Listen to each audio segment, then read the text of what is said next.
Hello. We're doing okay today. 20 degrees and Mr. Solarface is just about tickling and playing with my batteries. So that's pretty cool. I just wanted to make a very quick video. You see this little guy here? Ready?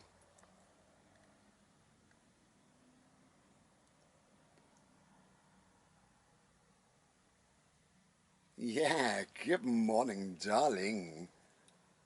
This little boy, Bodhi, has been living with me for 1 year today.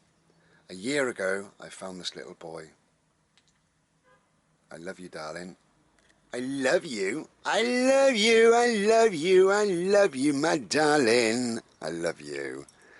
I love you, babes. I love you. What do you want, hey? What do you want? What is it? What do you want? What do you want, darling?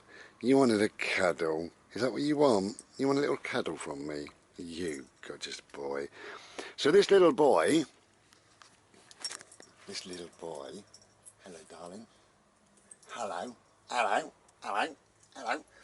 Yeah, this little boy, he's got a wet nose, but whatever, came to live with me a year ago. Just lay down a minute. We're going to go out in a bit, darling. Just lay down. There's a good boy.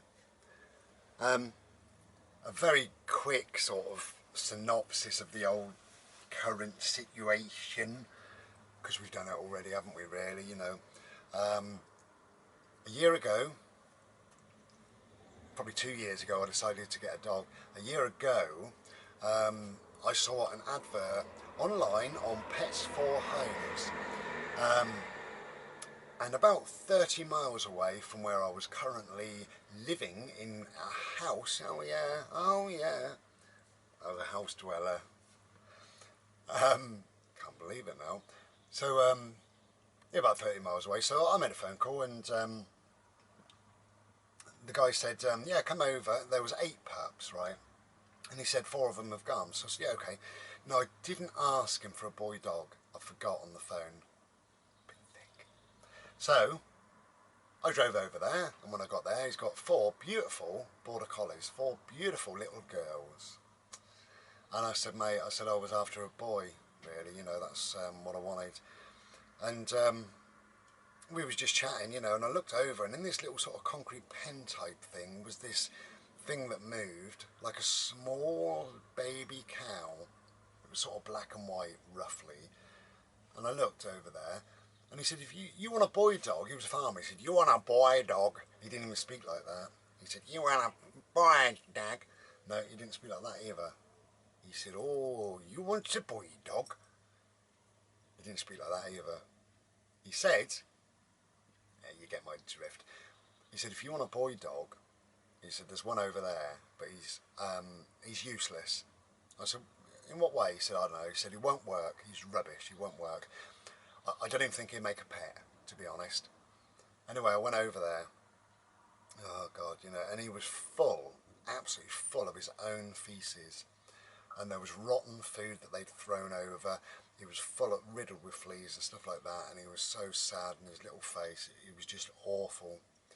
Cut a long story short, I scooped him up, put him in my car, took him home. He hated me, absolutely hated me and everything else, because he'd never been in a house before, you know. And he's been through a lot, you know. He's lived in my house, he's seen me pack my house. We lived in my car. I stayed at my beautiful niece's, Hayley. I stayed at her place for a while. I stayed at a couple of friends' houses. I went back to living in a car. You know, and then eventually we got Ishi, this motorhome, and this is now his home, his little travelling dog. And I think he's happy. He loves me, I love him. So it's all worked out well. That's the story behind Bodhi, really. One of the travellers the other day asked me about his name, Bodhi. Nobody can spell it. It's B-O-D-H-I. So Bodhi, B-O-D-H-I, Bodhi. And he said, where'd you get that name from? I've never heard it. Well, I'm sure you've all heard it, really, so I don't want to talk to you like your children.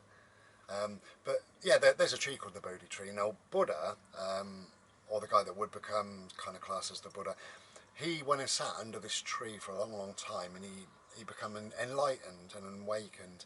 And basically, because he's under this Bodhi tree, the name Bodhi means that, enlightened or awakened.